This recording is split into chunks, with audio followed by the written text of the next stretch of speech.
Cardom Carberado Anpan Nelito Mata Kerala YouTube channel Hinpan Ninga Klong La Pending Kang Sama Cardom Pajareklo Cardom Pinila Bangsol Lamarjano Ilitum Apor Kachepano Hockey Jia Bidile Chitanik Lona Apor La Penekai Ahem Puke Ilitum Metang Henlo La Se Ilitum Chipadi Deng Pamini Bangke Ilitum Apor Ilitum Akaike Chipadi Dengun Elo Anu tinta amethang atowar dorek bang thekeri tumpulo ilituma kai ke langson liboy se langson liboy kulete ilitumta dindun boy nang kok dam boy lidum boy nang kok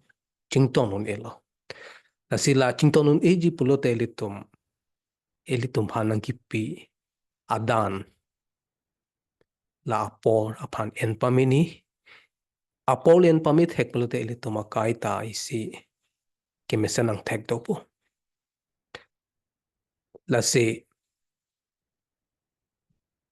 apor kapanoho bang avek dani seta ilitum ke ongdung ke apor kapanohok sikedo asila son apor kapanohok heji pulut ilitum kupilo ke klem nang po lale chitani lona ko son silitum kopia bidi pen silitum apor en pami un po labang le chitani lona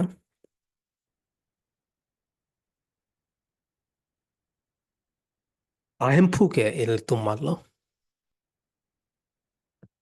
ilitum anutin ta methang atowar dorep la silitum methang atowar si tamik nang po la methang towar damji pulut ilitum chapati deng bek nei ke apor ke anutin phantak pi ketlo asia hokpet ke anutin amunita ale do athema perthe mahang thekut pensi apor ke chawanik danlo anisi ghonta inkora phli apor ke nang pek danlo perthe cheman meta ilitum ko son mala so apor ke chen la so teng se chamanik po perthulong isibet kalilitum mahange thek along pen ke kumania tumangke hemduk bok lang sam hang thek po kumani luke chulong junlong kumania bangke lang pi kalong sim hang thek po sita perthe long munit kecheman me kiun eke me thangari deng sito la hem ke plang ki duk po lama be la si perthe long hut si hem plang na munit onta hem plang ki piglang alangli man Bill Gates Microsoft founder alangli pulo jongsin nangli kiduka hem along si mahang nang thek pulote lake nangli dayave nangli leke chokche kali lake bonsidan nangli kithi hut jongsi inut dukdat boydan munit pulote lake nangli si ke chokche alangli piathisi pulo athema anutin ta isi avar saido apor do inkora pri apor inut duk boy pegamunita inut ke plang pegamunit chama jongsi alangli la so adan matela inkora pri apor chien pamelo polote silitum kosong la apor chapan hok hitati kyongdong munitum ke la apor phan ke chapan hok sikio silitum bidia nang kopo non kai kimi hut inut ka chathang pik bidi ki pithek la apor kosong ma chien nei apor chapan hok hidet ji abidi ke thana bang ke lal alang li lo Peter Drucker modern management theory ke sengabang phulo ke pangcheng abang phulo alangli inut educationist lo than bang chot kali alangli inut lo ki thui lo athui ke tok abang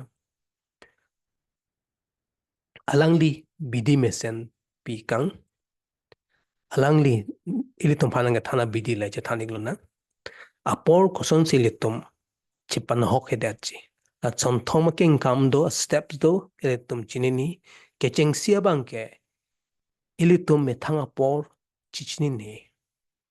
nangli me thanga por phan chichni iknom salang le nang puiglo ilitum por konak lo kedam la ilitum chichni ne ki ongdu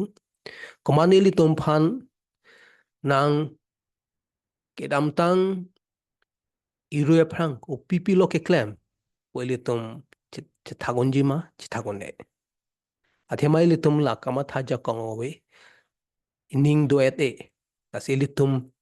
tok det nei pusipolo ruini ma 2 weeks back ilitum aghonta 3 o pipi ma ke claim la tok det nei puisia lolong tok det ni pusia lang li na pen khalo tok det noi hopta hini mate ruini anda chok la tok det a phi ilitum pang thek nang po ali kawe asai pang thek nang po ilitum theklong ji la so ke tok along la so ke tok a lo phan ke activity lok pol a ghonta 3 ilitum pilo ki claim la hai ki claim along ruilen dep asai du ilitum pini ruilem det batai claim lende asai di la bang pang thek noi pang thek det pen la so ruilem te pang asai long pen holo banglo ali ke do holo banglo ali kabe ilitum insai nei la pen bhag nei asi jong si ilitum arjunang pala so asai nei claim lo pulote pini pina khino chiman de jimala ho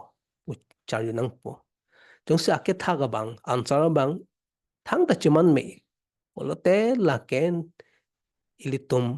padono lo lake aso asai ki ale kavia sai lo ilitum than pong ng kokpo sita yung si ni claim kledet lo la so sai claim kledet lo polote chiplang kledet po hem anto hur chudut po ni kai hur chudut po lage un elo ni claim back nang pok po la son sa ke thak polote la ke ilitum thanu ne lo la ke claim back nang ko binang kokpo la son si ilitum ko pipi ma ale ka via sai an bang ilitum activity lok pen thani get nang kokpo apen padunang po hala kenang sot nai asaya bang ala hai kenang sot nai asaya bang ilitum claim nang po apor kapan hok atuma phan ke sore nang kokpo pabedang ko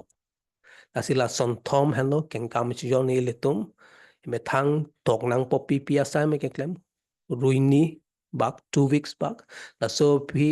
kolo bang se asai ke me